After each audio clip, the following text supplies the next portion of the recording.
میرے بھائیوں،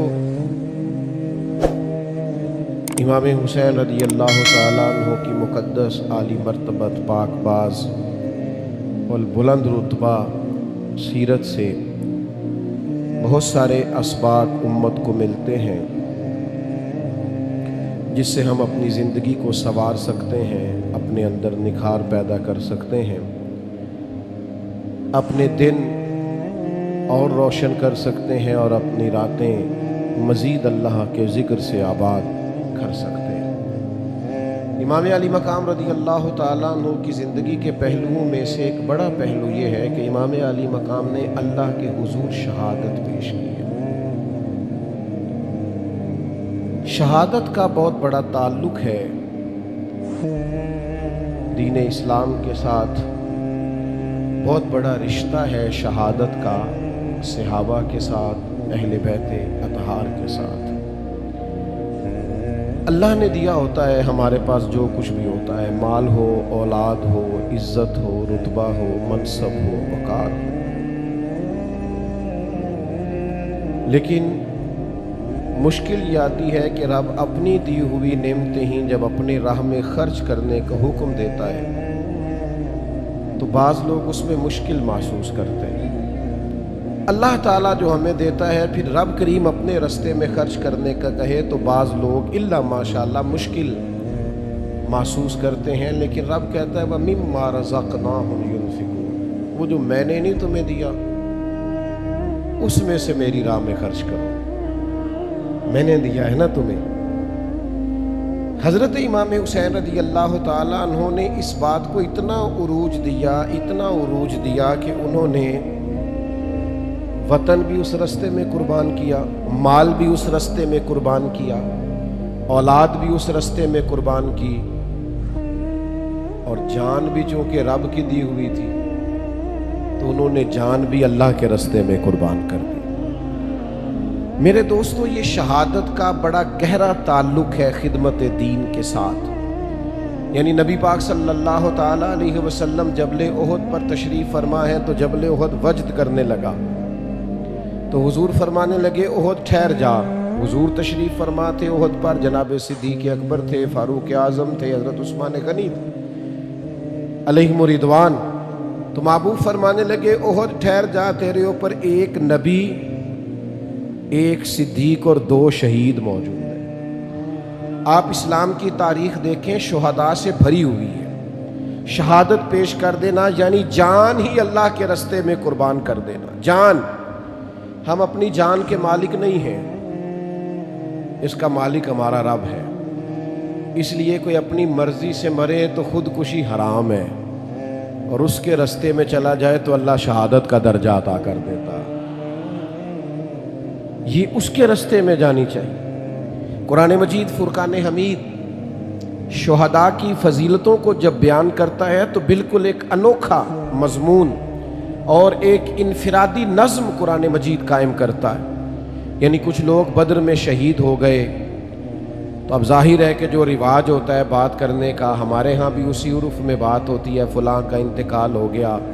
بعض لوگ ان لفظوں سے بھی کہتے ہیں یا فلانا فوت ہو گیا، فلاں مر گیا۔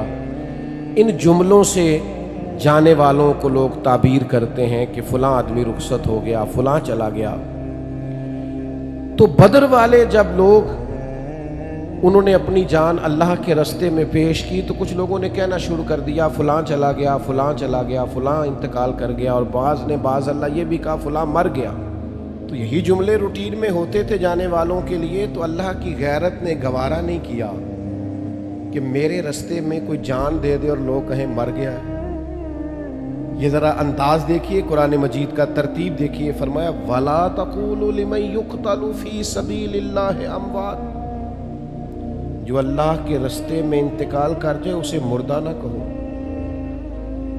اس کی گہرائی میں ذرا اتریے گا، اس کی روح پرواز کر گئی ہے، اسے کفن پہنایا گیا ہے، غسل دیا گیا ہے، جنازہ پڑھا گیا ہے، قبر میں دفن کیا گیا، اس کی بیوی بیوہ کہلا رہی ہے، بچے یتیم کہلا رہے ہیں، اس کا ترکہ تقسیم ہو رہا ہے، اس پر سارے احکام جانے والے کے لاگو ہو رہے ہیں، پر کریم فرماتا ہے چونکہ میری راہ میں گیا ہے تمہیں مردہ کہنے کی اجازت نہیں.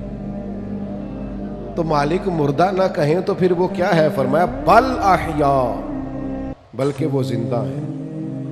تو مالک وہ چلتے پھرتے کھاتے آتے جاتے نظر نہیں آ رہے. فرمایا ولکن لا تشعرون، تمہیں شعور ہی نہیں، تم شعور ہی نہیں رکھتے ان کی زندگی کا. شہداء کی زندگی اس طرح کی زندگی ہے کہ تم اس کا شعور نہیں رکھتے. بل احیاء، لیکن وہ زندہ ہیں. نبی پاک صلی اللہ تعالی علیہ وسلم نے ارشاد فرمایا کہ شہید کو دنیا سے جاتے وقت صرف اتنی تکلیف ہوتی ہے جتنی کسی کو کوئی کیڑا کاٹتے وقت تکلیف ہوتی ہے. ایک سوئی لگنے کے برابر اسے تکلیف ہوتی ہے، اور پھر اللہ تعالیٰ اسے نہ ختم ہونے والی زندگی عطا فرما دیتا ہے.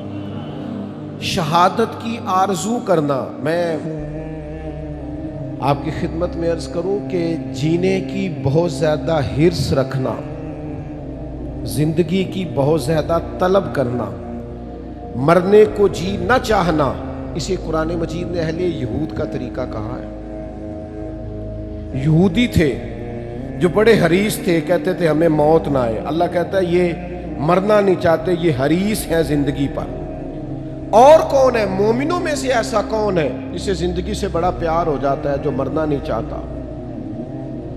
تو اللہ کے حبیب علیہ السلام نے فرمایا قرب قیامت میں ایسا وقت آنے والا ہے جب کافر تم پر چڑھ دوڑیں گے، ایک دوسرے کو دعوت دیں گے آؤ مسلمانوں کو ماریں. تو صحابہ عرض گزار ہوئے یا رسول اللہ صلی اللہ تعالی علیہ وسلم، اس وقت ہماری تعداد کم ہوگی؟ تو حضور نے فرمایا نہیں، بہت بڑی تعداد ہوگی تمہاری. تو حضور پھر کیوں کافر ہم پر چڑھ دوڑیں گے؟ تو اللہ کے حبیب فرمانے لگے تمہیں وہن ہو جائے گا، وہن کی بیماری لگ جائے گی. یا رسول اللہ یہ وہن کی بیماری کیا ہوتی ہے؟ تو حضور فرمانے لگے تمہیں زندگی سے پیار ہو جائے گا اور تمہارا مرنے کو جی نہیں چاہے، تم ہمیشہ جینا چاہو. یہ جو زندگی سے بے تحاشا پیار ہے یہ انسان کو بزدل کر دیتا ہے. یہ زندگی سے بے پناہ محبت کرنا اور مرنے کو جی نہ چاہنا، یہ انسان کو بزدل، کمزور اور دنیا پرست بنا دیتا ہے. لیکن چونکہ جانا ہے، چونکہ زندگی ختم ہونی ہے، لہذا اس قدر انسان کو گھبرانا نہیں چاہیے. اور وہ اور کسی کی زندگی ہے جو مرنے پر ختم ہوتی ہے. یہ جو مومن کی زندگی ہے نا، یہ تو شروع ہی اس وقت ہوتی ہے جب قبر میں مدینے والے محبوب کی زیارت کر لیتا ہے. تو وہاں سے تو شروع ہوتی ہے. آج پھولے نہ سمائیں گے کفن میں آسی، قبر کی رات ہے ان سے ملاقات کی رات. مومن کی زندگی، اقبال کہتے ہیں موت کو سمجھے ہے غافل اختتام زندگی. یہ ہے شام زندگی، پھر صبح دوام زندگی. تو اس قدر زیادہ پیار نہیں. جان اگر کبھی دینی پڑ جائے تو محبوب کے لیے نا تیاری کر کے رکھنی چاہیے. یہ سنبھال کے رکھنا چیزوں کو اور اپنے آپ سے بلا وجہ پیار کرنا. کچھ لوگوں کو نا اپنے آپ سے بڑا پیار ہو جاتا ہے، وہ کوئی تکلیف نہیں برداشت کرنا چاہتے، وہ کسی اذیت میں نہیں آنا چاہتے، وہ بڑی پرسکون زندگی جینا چاہتے ہیں. پھر چھوٹی چھوٹی باتوں پہ ڈپریشن کا شکار ہوتے ہیں. ذرا سی چیز ہوتی ہے تو انہیں انزائٹی ہوتی. کیوں؟ اپنے آپ سے پیار ہی بڑا ہو گیا، اپنے آپ کو سہولیات ہی بڑی دے لی، سکون ہی بڑا دے لیا. ذرا سی باتوں پر وہ پریشان ہو جاتے ہیں. لیکن جان پاویں نہ جان میرے محبوبہ، میں تے لگیاں توڑ نبھیساں، رات تیرے وچ رول کے مرساں، تے قدم نہ پیچھا ہٹیساں، شہر تیرے دے ٹکڑے منگساں، تے تیرے کتیاں دے پیر چمیساں. آزم جان امانت تیری، تو جدوں منگ سیں میں پیش کرے ساں. اے جان امانت تیری، تو جدوں منگ سیں میں پیش کرے ساں. جان امانت ہے، جب مانگے پیش کر دیں گے. تو صحابہ جان پیش کرتے رہے اللہ کے حضور پیش. صحابہ میں سے ایک صحابی حضرت عبداللہ بن عمر، حضرت جابر ابن عبداللہ رضی اللہ تعالیٰ عنہ کے والد ہیں. یہ جنگ احد میں شہید ہو گئے تھے. حضرت جابر ابن عبداللہ فرماتے ہیں کہ پیچھے بیٹیاں چھوڑ گئے تھے، میرے اوپر بہنوں کا بوجھ تھا، قرضے بھی تھے، آزمائش بھی تھی. لیکن جب نبی پاک علیہ السلام نے مجھے میرے والد کا حال سنایا نا، اس شہید کی حضور نے بات سنائی، نبی کریم علیہ السلام نے فرمایا جابر میں تمہیں بتاؤں تمہارے والد کی شان کیا ہے؟ یہ صحیح حدیث میں موجود ہے۔ یا رسول اللہ فرمائیے۔ تو اللہ کے محبوب فرمانے لگے جو بھی شہید ہوتا ہے اللہ اس پر پردے ڈال کر اس سے کلام کرتا ہے، لیکن جب آپ کے والد شہید ہوئے ہیں نا، اللہ نے پردے ہٹا کے کلام کیا۔ تو جابر بڑے سیانے تھے، فوراً سمجھ گئے کہ اگر حضور نے یہ فرمایا نا رب نے ان سے کلام کیا ہے، تو یہ بھی محبوب کو پتہ ہوگا کون سا کلام کیا ہے، یہ بھی پتہ ہوگا بات کیا ہوئی۔ حضرت جابر ابن عبداللہ عرض گزار ہوئے یا رسول اللہ کیا بات ہوئی میرے والد اور رب کریم کی عالی مرتبت بارگاہ میں؟ تو حضور فرمانے لگے اللہ نے تیرے باپ سے پوچھا عبداللہ میں نے تمہیں جنت دے دی، درجات دیے، کچھ مانگ لے۔ تو حضور فرماتے ہیں آپ کے والد نے اللہ کے حضور عرض کیا مالک تو نے جو دیا ہے کرم ہو گیا، کچھ طلب نہیں، لیکن اگر کچھ عطا ہی کرنا ہے تو ایک دفعہ پھر دنیا میں بھیج، میں دوبارہ تیرے رستے میں شہید ہونا چاہتا ہوں۔ ہم نے نا آہستہ آہستہ اپنے مزاج میں بزدلی سی پیدا کر لی۔ نبی کریم علیہ السلام نے فرمایا جس کے دل میں کبھی شہادت کی آرزو پیدا نہیں نہ ہوئی، جسے کبھی شوق نہیں آیا کہ اللہ کے رستے میں شہید ہو جاؤں، اس کے سینے میں دھڑکنے والا دل مومن کا نہیں منافق کا ہے۔ اسے کبھی خواہش ہی نہیں پیدا ہوئی کہ میں جان راہ خدا میں خرچ کر دوں، کبھی آرزو ہی نہیں مچلی اس کے دل میں، اسے کبھی شوق ہی نہیں ہوا۔ عزیز دوستو، اللہ کے رستے میں شہادت کی جو لذت ہے، جو کیف ہے، جو سرور ہے، حضور کی نظر کرم رہتی ہے شہداء پر۔ محبوب نظر عنایت سے دیکھتے ہیں اللہ کی راہ میں شہید ہونے والوں کو۔ جنگ موتا کے لیے جب صحابہ جا رہے تھے تو نبی پاک صلی اللہ تعالی علیہ وآلہ وسلم نے ان کو وصیت فرمائی، فرمایا حضرت زید بن حارثہ رضی اللہ تعالیٰ عنہ کو اپنا امیر بنا لینا، اگر وہ شہید ہو گئے تو جناب جعفر طیار کو بنا لینا۔ پھر ایک اور صحابی کا ذکر کیا، فرمایا اگر وہ بھی شہید ہو گئے تو ان کو بنا لینا، اور فرمایا اگر وہ بھی شہید ہو گئے نا تو پھر تم باہمی مشاورت سے جس کو چاہو امیر بنا لینا۔ صحابہ فرماتے ہیں ہمیں وہ دن یاد ہے جب حضور بیٹھے تو مسجد نبوی میں تھے، لیکن وہاں بیٹھے بیٹھے جنگ موتا کے سارے حالات بتا رہے ہیں۔ اب میرا زید بن حارثہ شہید ہوا ہے، اب جعفر طیار کے بازو کٹیں، اب فلاں صحابی کی شہادت ہو گئی، یعنی جو اللہ کے رستے میں جانیں قربان کر رہے ہیں۔ مجھے کہہ لینے دو نا، یہ بات کہہ لینے دو کہ اگر نبی کریم مسجد نبوی میں بیٹھ کر جنگ موتا کے سارے حالات دیکھتے ہیں تو گنبد خضرا میں بیٹھ کر محبوب نے کربلا بھی ساری دیکھی ہے۔ حضور کی نگاہوں کے سامنے وہ سارا منظر تھا۔ جبھی تو حضرت ام سلمہ کی خواب میں آ کے کریم نے فرمایا ہے کہ یہ دیکھو نا میرے حسین آج کربلا میں شہید ہو گئے، یہ دیکھو یہ مٹی سرخ ہو گئی۔ محبوب کی نگاہوں کے سامنے رہتے ہیں وہ لوگ جو مقام شہادت پر فائز ہوتے ہیں، جو درجات پاتے ہیں۔ ہم نا اپنے بچوں میں بڑے شوق پیدا کر رہے ہیں۔ بچوں سے پوچھیں آپ کیا بننا چاہتے ہیں؟ میں ڈاکٹر بننا چاہتا ہوں۔ آپ کیا بننا چاہتے ہیں؟ میں پائلٹ بننا چاہتا ہوں۔ آپ کیا بننا چاہتے ہیں؟ میں انجینئر بننا چاہتا ہوں۔ بہت اچھی بات، یہ ساری باتیں خیر والی، ان میں اچھی نیتیں کر لی جائیں، اچھے ارادے کر لیے جائیں، خواہشات پاکیزہ بنائی جائیں تو ساری خیر والی ہیں۔ لیکن صحابہ کے گھروں میں جو بچے تھے نا، ان سے جب سوال ہوتا تھا نا بڑے ہو کے کیا بنیں گے، تو کہتے تھے راہ خدا میں گردن کٹائیں گے، اللہ کے راستے میں جانیں پیش کریں گے۔ ان کے جذبات انوکھے تھے کہ عمر تھوڑی ہے، قد چھوٹا ہے، بڑا بھائی سلیکٹ ہو گیا ہے جہاد میں جانے کے لیے، تو چھوٹا آگے بڑھ کے کہتا ہے یا رسول اللہ آپ نے اسے سلیکٹ کر لیا ہے، لیکن عمر اس کی بے شک تھوڑی زیادہ ہے، قد بڑا ہے، وہ مجھ سے کشتی کرا کے دیکھ لیں، میں طاقتور اس سے زیادہ ہوں، آپ بے شک تھوڑی پنجہ آزمائی کرا لیں۔ تو جب دونوں بھائیوں کو حضور نے اجازت دی نا کہ ذرا لڑاؤ نا پنجے، تو چھوٹا بڑے کے کان میں کہنے لگا تو قبول ہو ہی گیا ہے، اور وہاں جو قبول ہو جائے اسے مردود نہیں کیا جاتا، تیری تو قبولیت ہو گئی ہے، ذرا گر نہیں جاتا تھوڑی دیر کے لیے، ذرا تھوڑا جھک جا تاکہ میری بھی قبولیت ہو جائے۔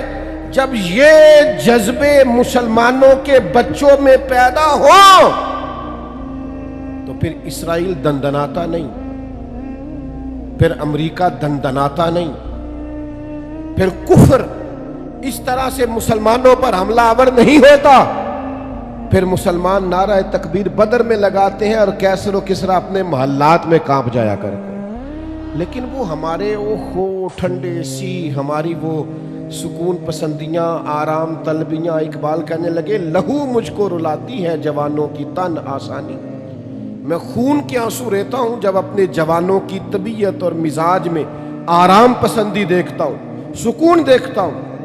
یار کیسے ہم انقلاب لائیں گے جب ہم اپنے بچے کو صبح اٹھائیں تو وہ ناراض ہو جائے، کتنی جلدی جگا دیا، میں تو موبائل ہی میرا 3 بجے بند ہوا تھا۔ جب اس بات پر اولادیں بگڑنے لگے، جو وقت اللہ نے سونے کا بنایا ہے وہ بیدار رہ کے گزارا جائے، اور جو بیدار رہنے کو کہا ہے وہ سو کر گزارا جائے، تو آپ کیا توقع رکھتے ہیں اس قوم سے؟ تھوڑا غور کریں۔ شہادت کے جذبات، شہادت کا ذوق، شہادت کی تمنا، شہادت کی آرزو، شہادت لیے انسان کا اللہ کے حضور حاضر ہونا، ان درجات کو آپ سمجھیں، شہادت کا جذبہ اپنے دل میں پیدا کریں، آنے والی نسل کو یہ کہیں کہ مجاہد فی سبیل اللہ بننا ہے اللہ کے راستے میں۔ اور میں آپ سے عرض کروں، جو شہادت کا جذبہ رکھتے ہیں نا، جو جان دینے کی آرزو رکھتے ہیں، وہ مال چھپا کے رکھیں گے۔ جو جان دینے کی آرزو رکھتے ہیں وہ اقتدار سے چمٹ کے رہیں گے۔ جو جان دینے کی آرزو رکھتے ہیں وہ یہ خیال کریں گے کہ میں چھوٹے چھوٹے مقاصد میں رہوں، بڑے مقاصد۔ حضرت سعد بن معاذ بڑے محبوب صحابی ہیں نبی پاک کے۔ جنگ خندق میں تھوڑا زخم لگ گیا، نصیب اتنے اونچے اور اعلیٰ تھے ان کے کہ وہ زخم ان کے وجود پر لگا ہوا تھا، تو نبی کریم نے مسجد نبوی کے باہر خیمہ لگایا، ان کا علاج جاری تھا، تو اللہ کے محبوب اپنی نگرانی میں اور کبھی کبھی اپنے دست مبارک سے بھی مرہم پٹی فرماتے۔ میں نے سنا ہے وہ بن سنور کر میری عیادت کو آ رہے ہیں، اور کسی نے کہا تھا ان کے دیکھے سے جو آ جاتی ہے چہرے پہ رونق، تو وہ سمجھتے ہیں کہ بیمار کا حال اچھا ہے۔ تو نبی پاک علیہ الصلوۃ والسلام ان کی تیمارداری فرماتے، کرم نوازی فرماتے، حضور رحمت کرتے، بندہ نوازی فرماتے۔ حضرت سعد بن معاذ نے نا بیماری، اب خیمہ لگا ہوا ہے، زخم کا علاج ہو رہا ہے، اسی حالت میں اللہ کے حضور دعا مانگتے ہیں، کہتے ہیں مالک تو جانتا ہے میرے دل میں سب سے زیادہ جذبہ کفار مکہ سے لڑنے کا تھا، اے اللہ اگر ان کے ساتھ کوئی جنگ باقی ہے تو مجھے زندہ رکھ، ورنہ موقع بڑا اچھا ہے، حضور نظر کرم فرمائے ہوئے، مجھے اسی زخم سے شہادت کی موت عطا کر دے۔ جب انہوں نے دعا مانگی تو ان کا زخم پھر سے پھٹ گیا، خیمے سے خون نکلنے لگا۔ کریم محبوب کو اطلاع ہوئی، حضور تشریف لائے، ایک قدم یہاں رکھتے محبوب، دوسرا ذرا آگے کر کے رکھتے، تیسرا ذرا ہٹا کے رکھتے۔ حضور ان کے سر پر پہنچے تو ان کے سر کو اٹھا کے گود مبارک میں رکھ لیا، انہوں نے نظر اٹھائی، آنکھیں کھولی، نجم کی اے خدا آرزو ہے یہی، اور عاشق زار کی آبرو ہے یہی، موت کے وقت سر ان کے قدموں میں ہو، دید ہوتی رہے اور دم نکلتا رہے۔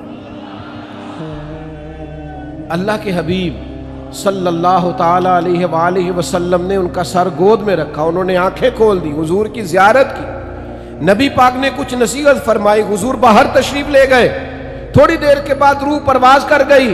صحابہ نے عرض کی حضور آپ قدم ہٹا ہٹا کے کیوں رکھتے تھے؟ فرمایا فرشتے ہی بڑے آئے ہیں ان کے خیمے میں۔ ایک روایت میں فرمایا 70,000 فرشتے آئے ہیں جنازہ پڑھنے، 70,000 فرشتے جنازے میں۔ محبوب نے جنازہ پڑھایا اور تدفین سے پہلے حضور خود ان کی قبر میں اتر گئے، اور محبوب فرمانے لگے سعد کے وصال سے اللہ کا عرش ہل گیا ہے، عرش کو وجد ہو گیا ہے۔ اس طرح انہوں نے دنیا چھوڑی۔ شہادت کا جو مرتبہ ہے، شہادت کا جو مقام ہے، شہادت کی جو عزت ہے، آپ اس کو سمجھیں، اپنی طبیعت کے اندر یہ ذوق لائیں کہ جان ویسے بھی تو جانی ہے، بستر پہ بھی تو نکل ہی جانی ہے۔ یہ یہ میرے بھائی ہاسپٹل میں بھی تو وہ کسی نے کہا تھا مرتے جانا ہے کسی دے سرے چڑھ کے نہ مریے، مرتے جانا ہے کسی دے ہو کے نہ مریے، وہ زندگی تو گزر جانی ہے، کسی کے نام نہ کر دے۔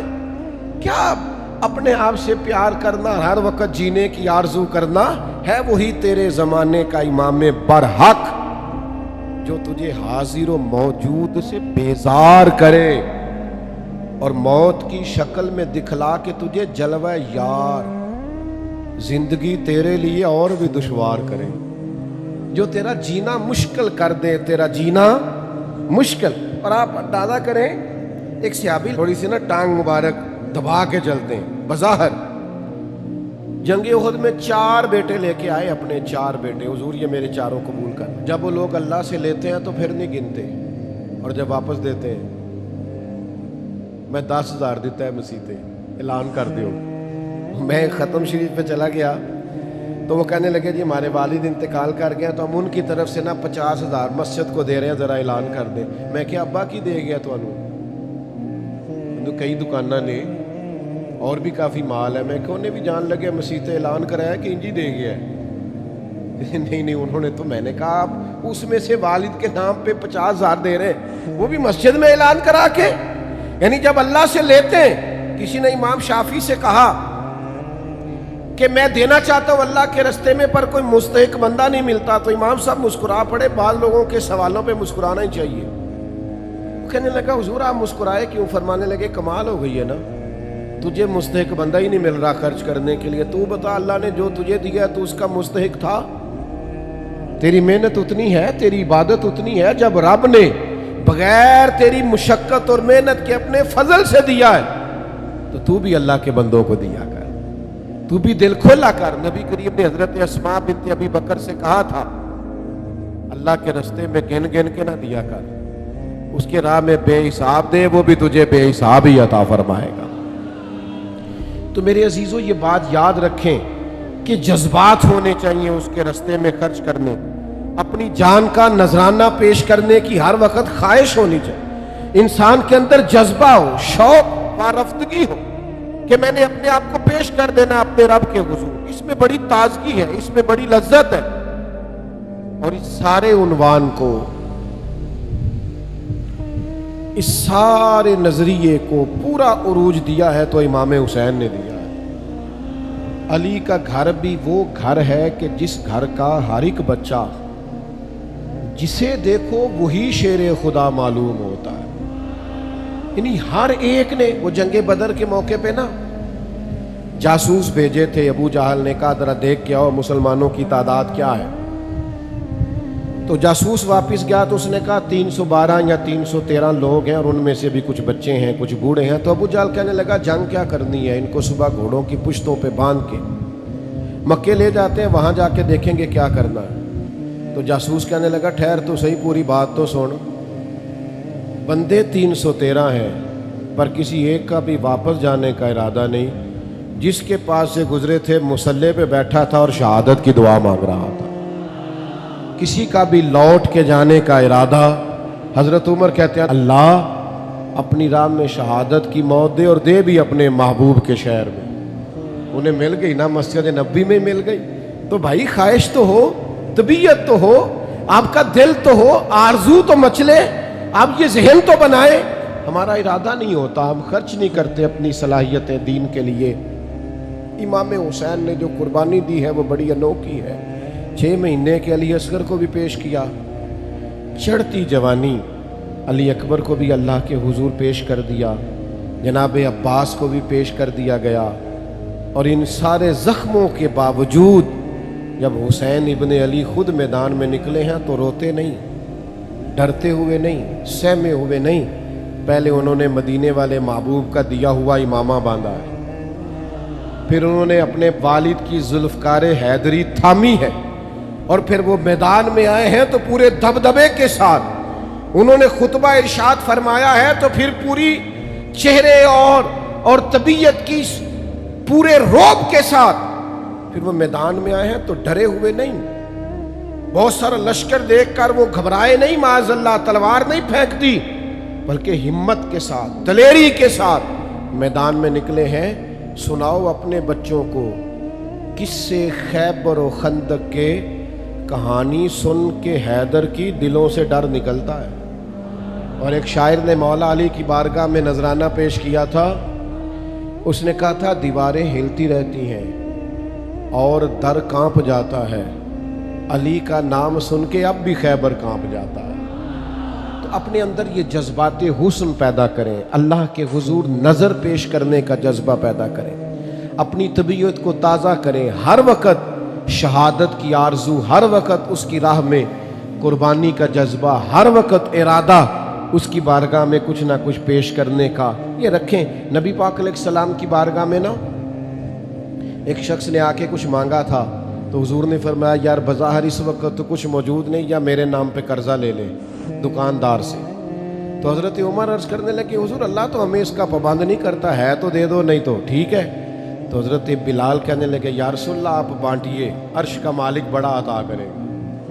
یعنی قرضہ لے کے بھی حضور اس کی راہ میں دینا ہے تو پھر دینا ہے۔ اپنے اندر یہ شوق لائیے، یہ جذبہ لائیے۔